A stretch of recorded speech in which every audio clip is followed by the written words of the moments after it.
លេខខ្លះដើម្បីបានយើងទទួលស្គាល់ថា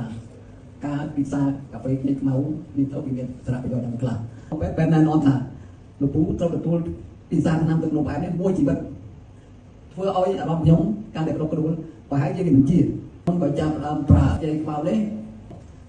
កម្រិតជាតិស្ករខ្ញុំឡើងដល់500បាទ A1C ឡើង 8.97 ចឹងធ្វើឲ្យខ្ញុំកាន់តែយ៉ាប់ប្រើប្រាស់កាហ្វេផងអីផងហើយនឹងចេញមកគ្រាប់នេះទៅផងមួយថ្ងៃខ្ញុំត្រូវ6គ្រាប់បាទដាក់លើម៉ាក់សម្បូរបាទដល់ពេលល្មមទៅរឿយទៅខ្ញុំចុះជាប្រចាំថ្ងៃមួយថ្ងៃ3ដងតាម3ដងឯកសារខ្ញុំទុកអស់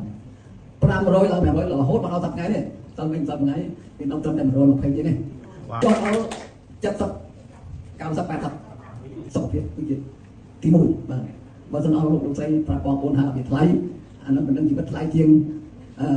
ញ៉ៃបៅឬក៏ញ៉ៃបៅថ្លៃជាងជីវិតតោះពេលនេះបាទនេះគឺការពិចារណារបស់គ្នាបាទខ្ញុំក៏ចែកនិយាយប៉ុណ្ណេះមកដល់ពេលនេះខ្ញុំហូបអស់ថ្ងៃបាទពេលខ្លះខ្ញុំហូបមួយថ្ងៃ3ដង